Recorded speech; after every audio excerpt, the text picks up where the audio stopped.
আসসালামু আলাইকুম। আমি মিতু বলছি রাজশাহী থেকে।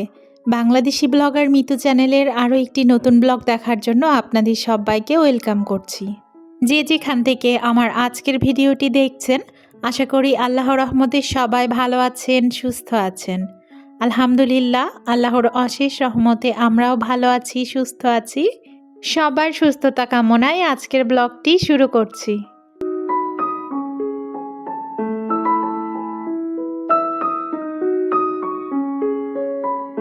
তো আজকের ভিডিওটা কিন্তু সকালের নাস্তার মধ্য দিয়ে শুরু করেছি। আজকে সকালে বানিয়েছিলাম পরোটা আর সাথে চা। নাস্তা করে তারপর কিন্তু আমি চলে এসেছি ড্রয়িং রুমটা পরিষ্কার করে নেওয়ার জন্য। যেদিন সকালে আমার হাতে একটু সময় থাকে সেদিন কিন্তু আমি নাস্তা করার পরেই বাসা পরিষ্কার পরিচ্ছন্নতা গোছানো এই কাজগুলো করি। আর যেদিন হাতে একদমই সময় থাকে না সেদিন দুপুরের রান্না বসিয়ে তারপরে এই কাজগুলো করে ফেলি। তবে আমি কখনোই রান্না শেষ করে তারপরে এই কাজগুলো করি না। আসলে দুপুরে রান্না করতে গিয়ে অনেকটাই কিন্তু এনার্জি লস হয়। আর এর ফলে কিন্তু রান্না করার পরে আর এই কাজগুলো করতে ইচ্ছে করে না, অথবা করতে ইচ্ছে করলেও শরীরটা কিন্তু ভালো থাকে না। এই জন্য কিন্তু আমি সবসময় চেষ্টা করি হয় সকালবেলা নাস্তার পরে বাসা গোছাতে, আর নয়তো দুপুরের রান্নাটা বসিয়ে তারপরে বাসা গোছাই। আপনাদের সাথে কথা বলতে বলতে আমি কিন্তু আমার সোফাগুলোকে ঝেড়ে পরিষ্কার করে নিয়েছি। এবার এইখানে যে মাটির ফলের শোপিসগুলো আছে সেগুলো কিন্তু আমি মুছে নিচ্ছি। এরপর কিন্তু আমার যে বনসাইটা আছে ওই গাছটার কিন্তু পাতাগুলোও মুছে নিব। আমি ড্রয়িং রুম পরিষ্কার করার সময় সব সময় কিন্তু এই গাছটার পাতাগুলো মুছে নিই। এতে করে কিন্তু দেখতে ভালো লাগে, পরিষ্কার পরিচ্ছন্ন লাগে। আর এটা যে রিয়েল গাছ অনেকে কিন্তু মাঝে মাঝে বুঝতেই পারে না, মনে করে আর্টিফিশিয়াল কোনো গাছ। গত 2 দিন ধরে এই গাছটাতে পানি দেওয়া হয়নি, তাই ভাবলাম আজকে পানি দিয়ে নিই। আর এদিকের পরিষ্কার পরিচ্ছন্নতার কাজ সেরে তারপরে কিন্তু আমি আমার ওভেনের ওপরটা পরিষ্কার করে নিচ্ছি। ওভেনের ওপরটাতেও কিন্তু প্রচুর পরিমাণে ধুলা পড়ে আছে, তবে ক্যামেরায় দেখে বোঝা যাচ্ছে না।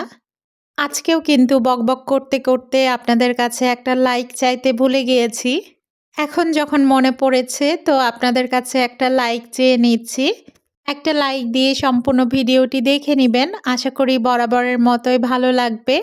আর যদি আমার ভিডিওটি আপনাদের কাছে সত্যি ভালো লেগে থাকে তাহলে অবশ্যই আমার চ্যানেলটিকে সাবস্ক্রাইব করে পাশে থাকা বেল আইকনে প্রেস করে রাখবেন, যেন আমি এই টাইপের লাইফস্টাইল ব্লগগুলো আপলোড করার সাথে সাথেই আপনাদের কাছে নোটিফিকেশান পৌঁছে যায় আর আপনারা আপনাদের সময় সুযোগ মতো দেখে নিতে পারেন। আর অলরেডি এই কাজগুলো যারা করে ফেলেছেন আপনাদেরকে জানাই অসংখ্য অসংখ্য ধন্যবাদ। বেশ অনেক দিন পরে আজকে আমার ভয়েসটা ঠিক হয়েছে। আজকে ভয়েস দিতেও একটু শান্তি লাগছে।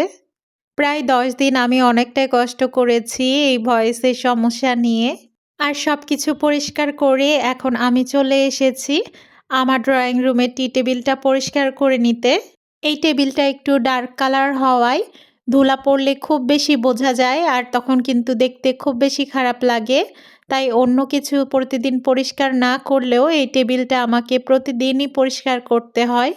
আর আমার ড্রয়িং রুমের বড় জানালাটার পাশে যে মানি প্ল্যান্ট গাছটা রেখেছি ওইটাতেও কিন্তু পানি শুকিয়ে গিয়েছিল, ওইটাতেও কিন্তু আজকে পানি দিয়ে দিলাম।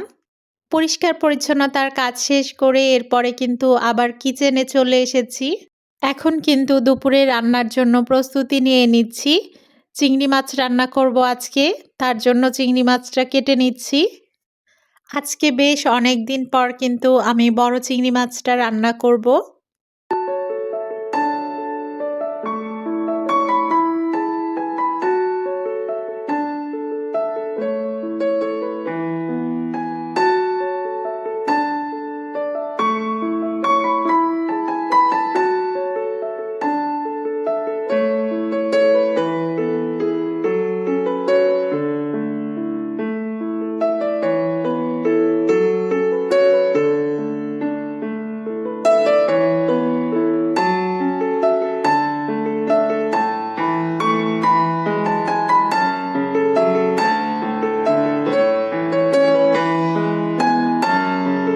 এর মধ্যে কিন্তু সবগুলো মাছ কাটা হয়ে গেছে। আমি এবার মাছগুলো ধুয়ে নিচ্ছি।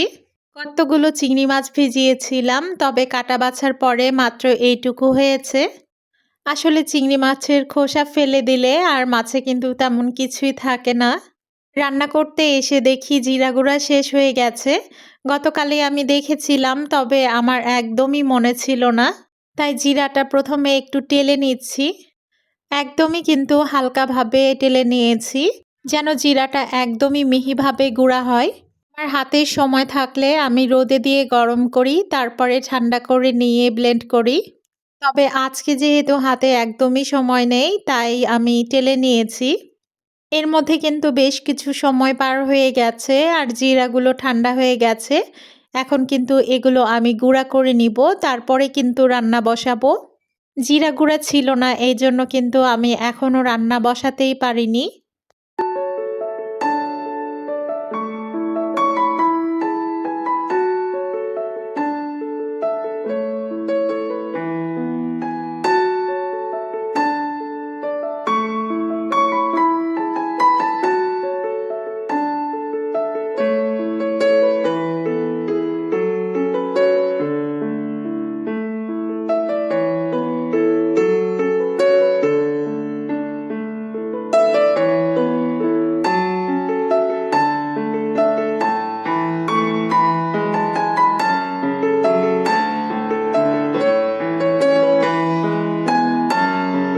এবার রান্নার জন্য আমি চুলায় প্যান বসিয়ে দিয়েছি।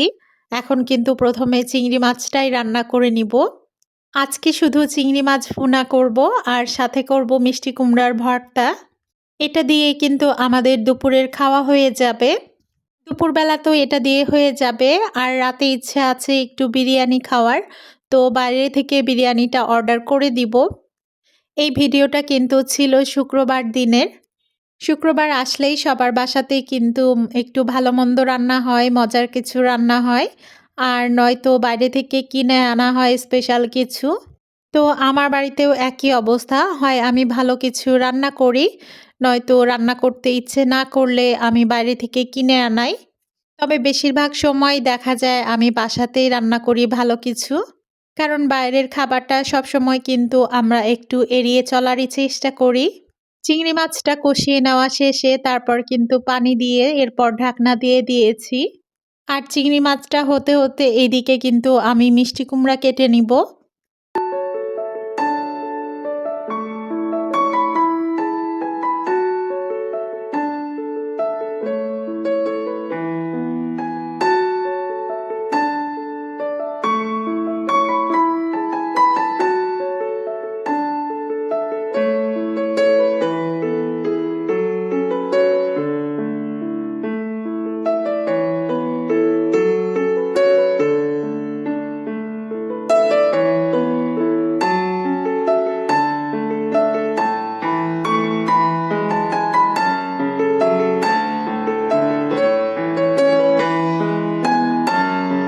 মিষ্টি কুমড়ার কালারটা দেখে মনে হচ্ছে মিষ্টি কুমড়াটা অনেক মিষ্টি হবে।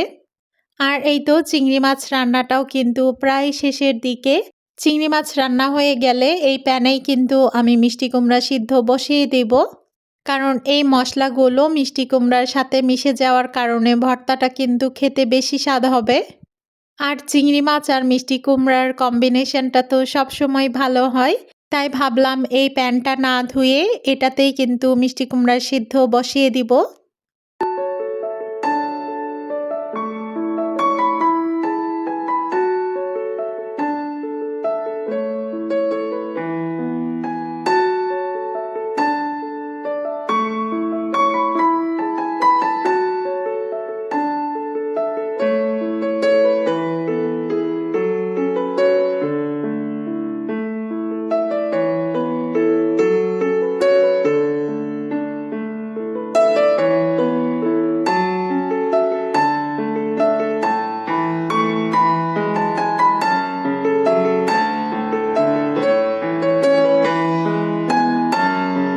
এর মধ্যেই কিন্তু আমার রান্না বান্না সব কাজকর্ম শেষ।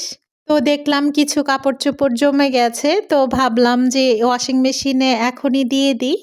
আসলে ময়লা জামা কাপড় আমার ফেলে রাখতে একদমই ইচ্ছে করে না, যখনই দেখি কিছু কাপড় জমে গেছে সাথে, সাথে ধুয়ে দেওয়ার চেষ্টা করি। আর আজকে কিন্তু এখান থেকেই বিদায় নিয়ে নিচ্ছি। সবাই ভালো থাকবেন, সুস্থ থাকবেন। আল্লাহ হাফেজ।